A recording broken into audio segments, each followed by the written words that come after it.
आखिर क्या हुआ जब अयोध्या में प्रकट हुआ साक्षात पुष्पक विमान। राम मंदिर में काम कर रहे मजदूरों ने जब यह नजारा देखा तो सभी के पैरों तले जमीन खिसक गई। 22 जनवरी प्राण प्रतिष्ठा से पूर्व अयोध्या में इतने बड़े चमत्कार का होना सभी को आश्चर्य में डाल रहा है। कुछ लोगों ने तो इसके साक्षात दर्शन भी किए हैं। जिन्होंने अपनी आंखों देखी, जो बताए उसे सुनकर आपके भी रोंगटे खड़े हो जाएंगे। तो आगे बढ़ने से पहले अगर आप एक सच्चे सनातनी हैं, प्रभु श्री राम को अपना आराध्य मानते हैं, तो इस वीडियो को लाइक करके कमेंट बॉक्स में जय श्री राम जरूर लिखें। मेरे साथियों, 22 जनवरी 2024 को रामलला अयोध्या के नए भव्य मंदिर में विराजमान होंगे और इस शुभ कार्यक्रम के लिए पूरे देश में निमंत्रण बांटा जा रहा है। शहर से लेकर गांव तक घर घर अक्षत वितरण में बच्चों से लेकर बड़े तक सहयोग कर रहे हैं। यहां तक कि महिलाएं भी घर घर जाकर अक्षत और श्री राम की अयोध्या की फोटो वितरण कर रही हैं। अयोध्या में राम मंदिर में भगवान रामलला की प्राण प्रतिष्ठा कार्यक्रम की तैयारियां तेजी से की जा रही है। इस कार्यक्रम को बेहद भव्य बनाने के लिए कोई कसर नहीं छोड़ी जा रही है। इस बीच राम मंदिर निर्माण का कार्य भी तेजी से किया जा रहा है। मंदिर निर्माण में जो लक्ष्य लिया गया था उसमें लगभग 80% कार्य हो चुका है। 70 खंभों पर मूर्तिकारी का काम चल रहा है। पिछले दिनों त्योहार की वजह से यह धीमा पड़ गया था, लेकिन अब वो भी तेज गति से पूरा हो जाएगा। निर्माण कार्य जल्द से जल्द पूरा करने के लिए सभी मजदूर रात दिन मेहनत कर रहे हैं। लेकिन 10 जनवरी की रात कुछ ऐसा चमत्कार हुआ जिसे देखकर सभी मजदूरों के होश उड़ गए। जब रात्रि के समय सब मजदूर अपना काम निपटाकर तंबू में सो रहे थे, उसी समय अचानक से उन्हें वहां कुछ हलचल महसूस हुई। सुरेश नाम के एक मजदूर ने जब तंबू से बाहर झांक कर देखा तो उसे राम मंदिर के परिसर में कुछ अजीब सी पीली चमकती हुई चीज दिखाई दी। उसने अपने साथियों को जगाना चाहा, लेकिन कोई भी उसके साथ नहीं आया। हिम्मत करके सुरेश जब राम मंदिर परिसर में पहुंचा तो वहां का नजारा बहुत चौंकाने वाला था, क्योंकि वहां पर उसे एक बहुत ही दिव्य चमत्कार, एक विमान दिखाई दिया जिसका आकार मोर के समान था, जो दिखने में काफी सुंदर और तेज से परिपूर्ण था, जो कि राम मंदिर परिसर में पिछले क्षेत्र में उतर रहा था। लेकिन उस विमान को नियंत्रित कौन कर रहा था, ये समझ नहीं आ रहा था, क्योंकि उस विमान में इतना तेज था कि सामान्य आंखों से नहीं देखा जा सकता था। लेकिन समझ में कुछ ऐसा आ रहा था मानो स्वयं साक्षात भगवान राम पुष्पक विमान के माध्यम से अयोध्या में उतर रहे हों। सुरेश ने यह चमत्कार अपनी आंखों से देखा, लेकिन अचानक से ही वह बेहोश हो गया, क्योंकि वो उसके तेज को सहन नहीं कर पा रहा था। सुरेश जब सुबह उठा तो वो उसी स्थान पर मौजूद था और उसके साथ ही मंदिर निर्माण कार्य पूरा करने के लिए जा रहे थे। और जब उसने सभी को रोककर रात्रि की सच्चाई बताई, लेकिन सभी उसकी हंसी उड़ा रहे थे। लेकिन सुरेश मन ही मन समझ चुका था कि प्रभु श्री राम अयोध्या आ चुके हैं। यह उसके लिए सौभाग्य था कि उसे इतना सुंदर दृश्य देखने को मिला, जहां शायद उसने साक्षात पुष्पक विमान के दर्शन किए थे। यानी कि प्राण प्रतिष्ठा से पहले अयोध्या प्रकट हुआ साक्षात पुष्पक विमान। दोस्तों, देश के अलग अलग हिस्सों में कई बार अजीब सी आकृति के विमान देखे गए हैं, जिनका संबंध कई बार तो एलियन के साथ जोड़कर भी देखा जाता है। यानी कि अयोध्या में उस रात्रि को मोर की आकृति का विमान देखना वास्तव में प्रभु श्री राम का ही कोई संदेश हो सकता है। लेकिन क्या यह विमान सचमुच में पुष्पक विमान है? लेकिन इसकी आखिर क्या गारंटी है? इसे समझने के लिए हमें पुष्पक विमान के रहस्य को अच्छे से जानना पड़ेगा। आगे हमारे YouTube चैनल सन्यासी जीके पर आपको पुष्पक विमान का रहस्य बताएंगे, जिसे समझकर आपको यकीन होगा कि अयोध्या में पुष्पक विमान का प्रकट होना कलयुग का सबसे बड़ा चमत्कार है। तो मेरे साथियों, रामायण में पुष्पक विमान का जिक्र है, जो पहले कुबेर के पास था। इसके बाद रावण ने उसे अपने सौतेले भाई कुबेर से लंका समेत बलपूर्वक हथिया लिया था।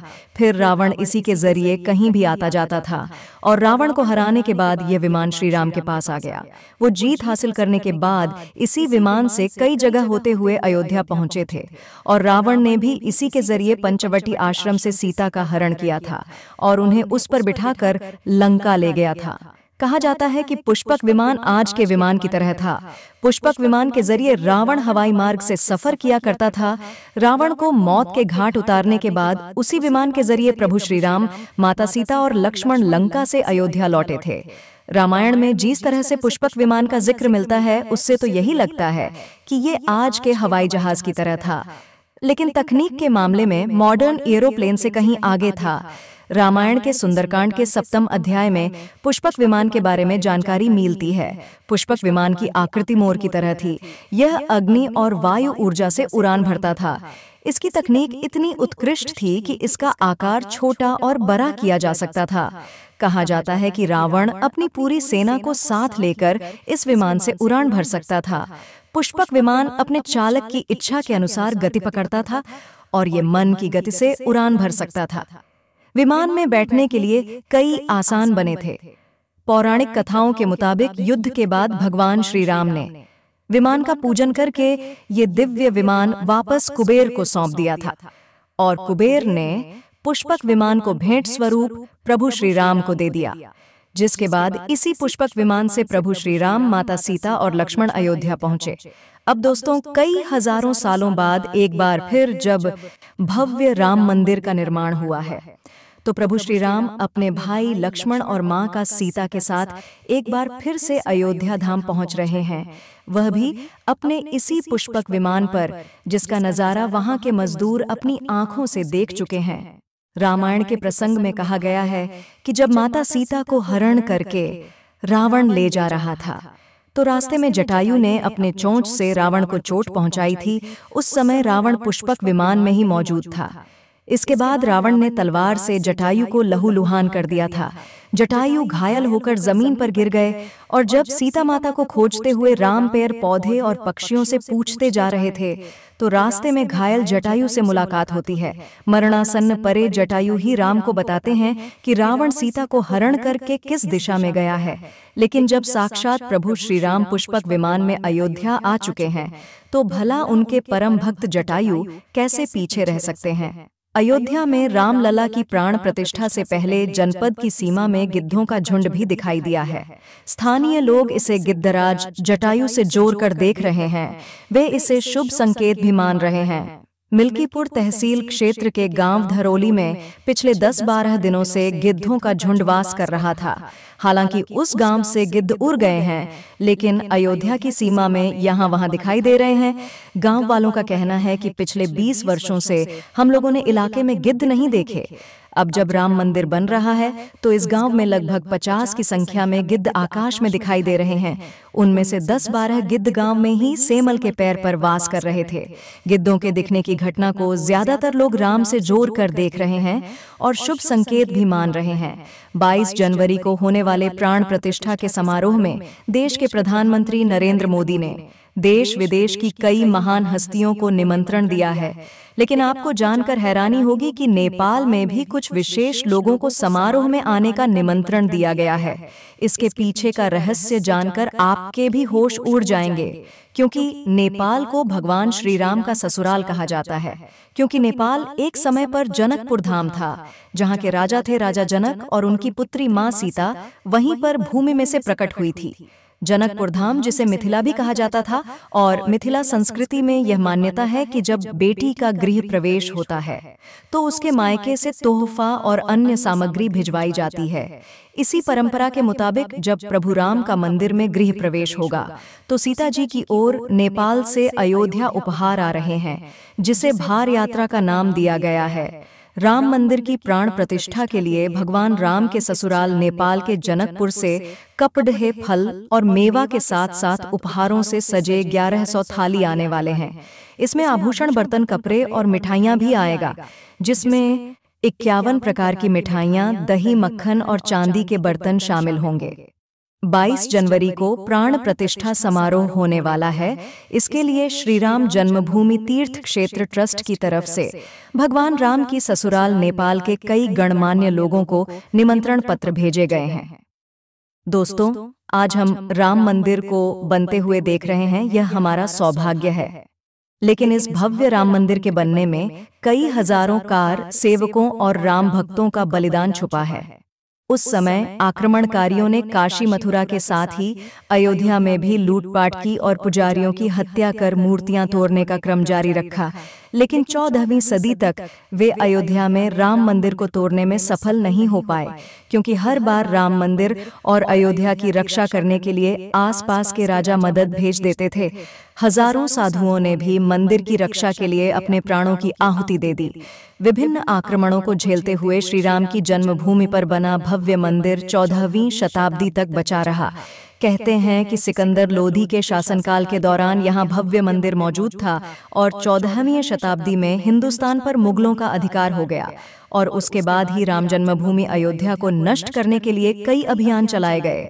1527-28 में इस भव्य मंदिर को तोड़ दिया गया और उसकी जगह बाबरी ढांचा खड़ा किया गया। कहते हैं कि मुगल साम्राज्य के संस्थापक बाबर के एक सेनापति ने बिहार अभियान के समय अयोध्या में श्री राम के जन्मस्थान पर स्थित प्राचीन और भव्य मंदिर को तोड़कर एक मस्जिद बनवाई थी। 19 जनवरी 1885 को हिंदू महंत रघुबीर दास ने पहली बार इस मामले को फैजाबाद के न्यायाधीश हरिकिशन के सामने रखा था। इस मामले में कहा गया था कि मस्जिद की जगह पर मंदिर बनवाना चाहिए, क्योंकि वह स्थान प्रभु श्री राम का जन्म स्थान है। वर्ष 1947 में भारत सरकार ने मुसलमानों को विवादित स्थल से दूर रहने के आदेश दिए और मस्जिद के मुख्य द्वार पर ताला लगा दिया गया, जबकि हिंदू श्रद्धालुओं को एक अलग जगह से प्रवेश दिया जाता रहा। लेकिन सन 1979 में एक ऐसा चमत्कार हुआ जिसे देखकर मुसलमानों की भी आंखें खुल गईं, और ये राम लल्ला का बहुत बड़ा चमत्कार था कि मस्जिद के अंदर से अचानक ही राम लल्ला की मूर्ति प्रकट हो गई। लेकिन कुछ कट्टरपंथियों का कहना था कि कुछ हिंदू दलों ने रात्रि के समय चुपके से यहाँ पर मूर्तियां रखी है। 1939 में भगवान राम की मूर्तियां मस्जिद में पाई गई मुसलमानों ने इस पर विरोध व्यक्त किया और दोनों पक्षों ने अदालत में मुकदमा दायर कर दिया। सरकार ने इस स्थल को विवादित घोषित करके ताला लगा दिया। 30 अक्टूबर 1990 को हजारों राम भक्तों ने मुख्यमंत्री मुलायम सिंह यादव द्वारा खड़ी की गई अनेक बाधाओं को पार कर अयोध्या में प्रवेश किया और विवादित ढांचे के ऊपर भगवा ध्वज फहरा दिया। लेकिन 2 नवंबर 1990 को मुलायम सिंह यादव ने कार सेवकों पर गोली चलाने का आदेश दिया, जिसमें सैकड़ों राम भक्तों ने अपने जीवन की आहुतियां दी, जिससे सरयू तट राम भक्तों की लाशों से भर गया था। इस नरसंहार हत्याकांड के बाद अप्रैल 1991 को उत्तर प्रदेश के तत्कालीन मुख्यमंत्री मुलायम सिंह यादव को इस्तीफा देना पड़ा। उस समय कोठारी बंधुओं के बलिदान की चर्चा खूब रही। दिसंबर 1992 को जब विवादित ढांचा गिराया गया तो उस समय राज्य में कल्याण सिंह की सरकार थी। उस दिन सुबह करीब 10:30 बजे हजारों लाखों की संख्या में कार सेवक पहुंचे। दोपहर में 12 बजे के करीब कार सेवकों का एक बड़ा जत्था मस्जिद की दीवार पर चढ़ने लगता है। लाखों की भीड़ दास को संभालना सभी के लिए मुश्किल हो गया और दोपहर के 3:40 पर पहला गुंबद भीड़ ने तोड़ दिया और फिर 5 बजने में जब 5 मिनट का वक्त बाकी था तब तक पूरे का पूरा विवादित ढांचा जमींदोज हो चुका था। भीड़ ने उसी जगह पूजा अर्चना की और रामशिला की स्थापना कर दी। मुख्यमंत्री कल्याण सिंह का साफ आदेश था कि कार सेवकों पर गोली नहीं चलेगी। इस महान कल्याण सिंह जी को हम शाश्वत प्रणाम करते हैं। मेरे साथियों, राम मंदिर को बनता हुआ देखना सौभाग्य की बात है, लेकिन जब भी हम इसके पीछे हजारों हिंदुओं का बलिदान देखते हैं तो हमारी आंखें नम हो जाती है। तो दोस्तों, इस पूरी वीडियो को देखने के बाद आक्रमणकारियों के लिए आपकी क्या विचार है, इसे कमेंट बॉक्स में जरूर बताइएगा और हमारे महान शहीदों के लिए आपकी श्रद्धांजलि नीचे कमेंट बॉक्स में जरूर दीजिएगा। कोई भी बात अच्छी लगी हो तो लाइक जरूर करें और हमेशा ऐसे सत्य चमत्कारी घटनाएं देखने के लिए हमारे चैनल को सब्सक्राइब करके बेल आइकन को प्रेस जरूर करें। हम फिर मिलते हैं आपसे एक ऐसी ही ज्ञानवर्धक वीडियो को लेकर। तब तक के लिए जय श्री राम।